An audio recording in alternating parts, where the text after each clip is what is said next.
কিছুমান সমস্যা যেটো সমস্যাত কোনো পইচা নাযায় সেইখিনি সমস্যা যদি পূৰণ কৰিব নোৱাৰে আমি নৱেম্বৰত ধাৰাবাহিকভাৱে আন্দোলন কৰাৰ প্ৰস্তুতি লৈছো। প্ৰথমতে ভোক লাগিলে সদায় মাক দেউতাকে ক'ব, মাক দেউতাকে ক'ৰ পৰা কাঢ়ি আনে সেইটো আমি কেনেকৈ জানিম? তেওঁলোকে কেনেকৈ আনে আমাক খুৱাব লাগে, দিব লাগিব।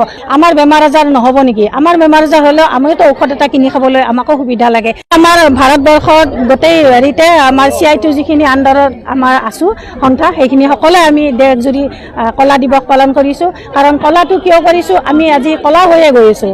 কাৰণ আমাৰ প্ৰধান সমস্যা আমাৰ ESI নাই। আমি আজি 51 বছৰ হ'ল আমাৰ হেৰিখন ICDS আঁচনিখন, কিন্তু 51 বছৰলৈকে আমাক যিখন আঁচনি 51 বছৰ হোৱাৰ পিছত আমাক চৰকাৰী কৰ্মচাৰী স্বীকৃতি দিব লাগে, কিন্তু আজিলৈকে আমাক দিয়া নাই, পৰিতাপৰ কথা।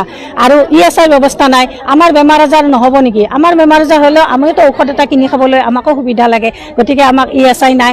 আৰু নিয়মীয়া কৰ্মচাৰী হিচাপে স্বীকৃতি নাই। সামান্য হেৰি মাননি দিয়ে, যিখিনি মাননিয়ে আমাৰ ঘৰখন চলাত বহুত অসুবিধা হয়। কাৰণ এজনী কৰ্মীয়ে মাত্ৰ 8,000 আৰু এজনী সহায়িকাই মাত্ৰ 4,000 টকা পায়। গতিকে 4,000 টকাত বৰ্তমান যিটো মূল্য বৃদ্ধিয়ে জুৰুলা কৰিছে, সেই অৱস্থাত আমাৰ ঘৰ এখন চলাবলৈ বহুত কঠিন হয়। গতিকে আজি আমি আমাৰ প্ৰকল্পৰ জৰিয়তে, প্ৰকল্প অফিচৰ জৰিয়তে আমি সঞ্চালকলৈ দিবলৈ এখন স্মাৰক পত্ৰ তৈয়াৰ কৰি আনিছোঁ।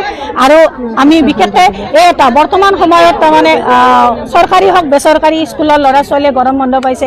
কালি নে পৰহিয়ে মামাই এটা হেৰি দিছে, পোষ্ট দিছে যে ভাগিনহঁত তোমালোকে এইকেইদিন ফুৰিবলৈ যোৱা, গৰম বন্ধত মামাৰ ঘৰত যাব লাগে, ছায়েন্স চিটি চাব লাগে, প্লেনেটৰিয়াম চাব লাগে। আমাৰো শিশুসকল 3 পৰা 6 বছৰৰ শিশুসকলৰ কাৰণে যদিহে গৰম বন্ধ নাই, আমি নিম কেনেকৈ?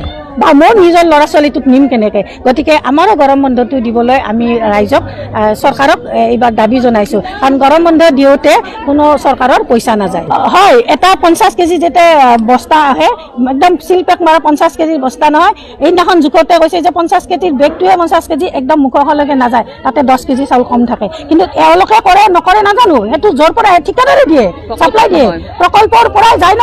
আমিতো প্ৰকল্পকে ধৰিম। গতিকে আমাৰ অভিভাৱক এখেতসকল, গতিকে এখেতসকলক আমি ধৰিম। আৰু তেখেতসকলে ক'ৰ পৰা আনে আমি নাজানো, কিন্তু দিওঁতে সদায় অলপ হ'লেও কম যায়। আমি কাৰ্যালয় চলাই থাকিম, কাৰণ আমাৰ ইয়াতে যিহেতু চেণ্টাৰ চলাই থাকিম, আমাৰ কৰ্তব্য। কিন্তু তাৰে মাজে মাজে আমি প্ৰতিবাদো কৰি থাকিম। আৰু 10 আগষ্টত আমাৰ জেল ভৰো কাৰ্যসূচী এটা আছে। আৰু আগন্তুক আমি নৱেম্বৰলৈকে হয়তো আমি ধাৰাবাহিক যদি আমাৰ এনেকুৱা ৰাজ্যিক তেওঁলোকে প্ৰতি বছৰে আমাৰ 10 জুলাইত কৰোৱে, এইটো আমাৰ অল ইণ্ডিয়াৰে আহ্বান। তথাপিও এইবাৰ আমাৰ বাজেট হেৰি কৰিছে, উত্থাপন হৈছে, গতিকে মিলি গৈছে। বাজেটৰ কাৰণে আমি কৰিছোঁ। হয়, আমি দিছপুৰত যোৱা নাই, কাৰণ আমি সদায় প্ৰথমতে ভোক লাগিলে সদায় মাক দেউতাকে ক'ব, মাক দেউতাকে ক'ৰ পৰা কাঢ়ি আনে সেইটো আমি কেনেকৈ জানিম? তেওঁলোকে কেনেকৈ আনে আমাক খুৱাব লাগে, দিব লাগিব। গতিকে আমি সদায় প্ৰকল্পত আহিছোঁ। এতিয়া যদি প্ৰকল্পৰ সমস্যা সমাধান কৰিব নোৱাৰে, তেতিয়া আমি দিছপুৰত যাম। তাৰপিছত দিল্লী। তাৰপিছত দিল্লী। Thank U.